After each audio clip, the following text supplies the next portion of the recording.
আসসালামু আলাইকুম রাহমাতুল্লাহি তাআলা ওয়া বারাকাতুহু। আপনারা আমাদেরকে ভালোবাসেন, আমাদের খামারে ভিজিট করতে আসেন, এটা আমাদের জন্য খুবই ভালো লাগার একটা বিষয়। কিন্তু প্রতিদিন যদি বাংলাদেশের বিভিন্ন জেলা থেকে 50 থেকে 60 জন করে মানুষ আমাদের খামারে আসেন, ভাই আমাদের কাজকর্ম করাটা একেবারেই ডিফিকাল্ট হয়ে যায়। গত কয়েকদিন যাবত আমরা আমাদের খামারে টোটালি কোনো কাজকর্ম করতে পারছি না। যে পরিমাণ মানুষ আমাদের খামারে আসতেছেন, এই পরিমাণ মানুষের সাথে কথা বলে তাদেরকে সময় দিয়ে তারপর আমাদের খামারের কাজ করাটা আমাদের জন্য একটা অসম্ভব ব্যাপার হয়ে দাঁড়িয়েছে। আমি আপনাদেরকে বিভিন্ন ভিডিওতে বলে দিয়েছিলাম যে আমাদের কাছে আসলে বা আমাদের খামার ভিজিট করতে আসলে আপনারা শুক্রবার এবং শনিবারে আসেন। এই ২ দিন আমরা আমাদের খামারের সব কাজ বন্ধ রাখবো। অর্থাৎ আমরা আগে থেকে কাজগুলো করে রাখবো। ওই ২ দিন আমরা কোনো কাজ রাখবো না।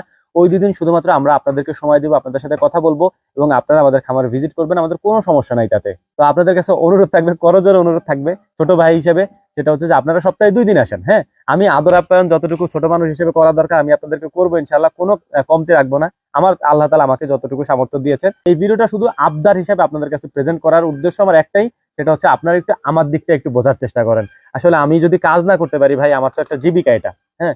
আমার একটু সমস্যা হয়ে যায় আরকি। তো আপনারা একটু আমার প্রতি রহম করার চেষ্টা করবেন যেন আল্লাহ তাআলা এগুলো আপনাদেরকে বোঝার তৌফিক দান করেন। ওমা তৌফিকি ইল্লা বিল্লাহ, নাসরুম মিনাল্লাহি ফাতহুন কারীব ওয়া আখিরু দাওয়ানা আনিল হামদুলিল্লাহি রাব্বিল আলামিন। আসসালামু আলাইকুম ওয়া রাহমাতুল্লাহ।